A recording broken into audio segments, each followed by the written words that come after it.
Hey Giants, and welcome back to another day of geometry.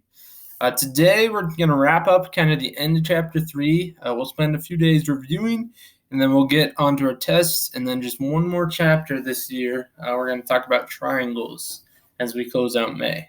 Okay, so today, looking at these two lines in these first 3 examples, okay, it says find the slope of each line, and then are they parallel, why or why not?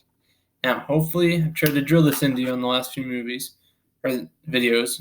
Hopefully, we know if they're parallel, that means they have the same slope. Okay, they have the exact same slope, same rise over run. So if we look here, A to B, that's going to be up 1 over 1, 2, 3. Okay, so it's going to be a rise of 1 over 3. Now, it goes up 1, and then 1, 2, 3. Let's check C to D. C goes up 1 over 1, 2, 3. Okay, so it's also 1/3. So if they are the exact same, are they parallel? And hopefully you know the answer is yes, they are parallel. Now, our next one, slope of E to F. That drops 2, so if it goes down 2, that's -2 over, and then 1, 2, 3, 4. So -2 over 4. Now at this point, let's go ahead and reduce that. Okay, 2 goes into 2 and it goes into 4, so we can reduce it down to -1/2. Now, let's go ahead and check G to H. That also drops down 2, except it goes to the right. 1, 2, 3, 4, 5. So it's going to be -2 over 5. So they're very close. However, maybe you can see if I erase this stuff that where F is slowly getting closer. Okay, it's creeping in. Eventually they would touch. So are they parallel? No. And our final one, slope of JK. So starting at J goes up 1, then over 1, 2. So that's going to be 1/2. Now we look at L to M, up 1, 2, over 1, 2, 3, 4. So it's 2 over 4. Now some of you might say those aren't the same. We move on, it's no. But 2 over 4, which let me rewrite that because I didn't do the best job. 2 over 4 can reduce to 1 over 2. 1 over 2 and 1 over 2 are the same. So yes, they are going to be parallel. Okay, now one more type of thing that we need to talk about. So in our next section, still dealing with 2 sets of points, deciding if these lines are parallel. Okay, except now we don't have an equation. We don't have a picture. We don't have a graph. So we need to find out what the slope is from N to O. Now, our formula we've had before, y2 minus y1. And I don't need you to memorize this. I just need you to know how to use it. And it's x2 minus x1. Okay, so at this point, from N to O, the 1 is going to be x1, then y1.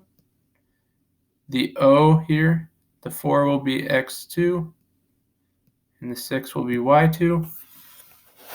All we need to do now is we know the slope of NO is going to equal, we'll take that 6 on top, 6 minus 5, all over 4 minus 1, and 6 minus 5 gives us 1, 4 minus 1 gives us 3.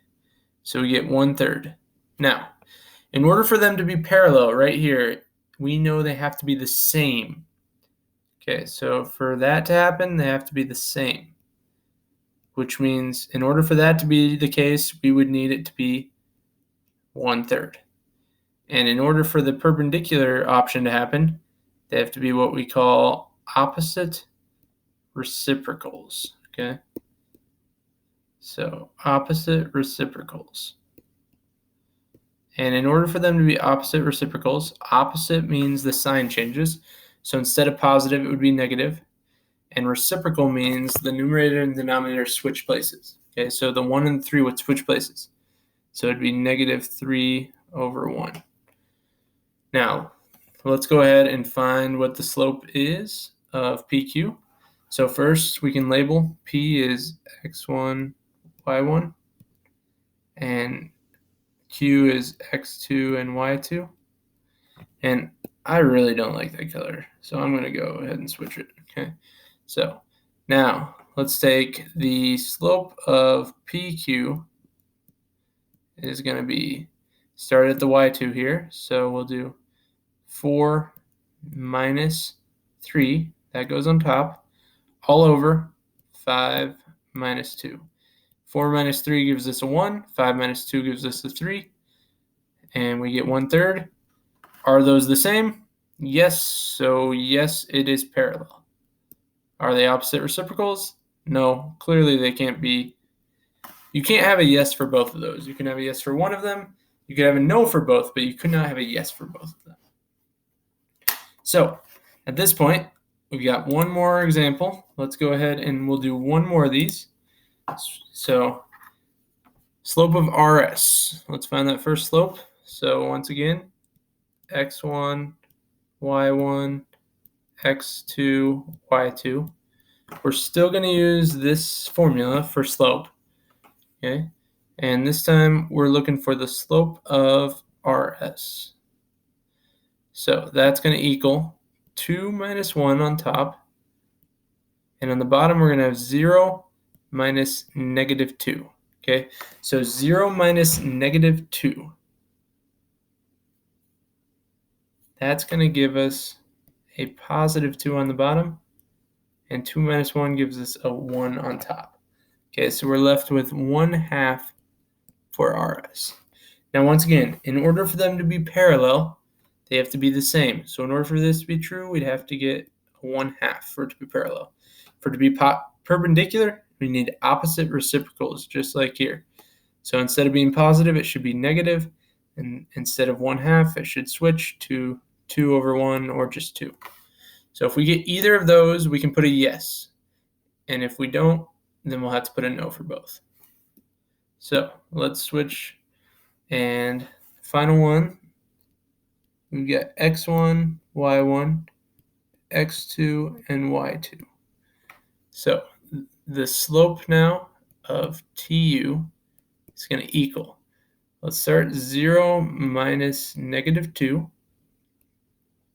That's our y's, and 1 minus negative 4. Now keep in mind, when we subtract a negative, that's the same as adding. So 0 minus negative 2 is actually 0 plus 2, which gives us 2. 1 minus negative 4 is really 1 plus 4. Okay, minus, they kind of cancel each other out. They contradict each other. And it results in 1 plus 4, which gives us 5. Now at this point, we have 2/5. So are those the same? No, which means it can't be parallel. But it's not an opposite reciprocal, so it can't be perpendicular either. So both of those are no. Okay, so once again, let me know if you have any questions. Hope you guys have a great day, and I'll talk to you later. Bye.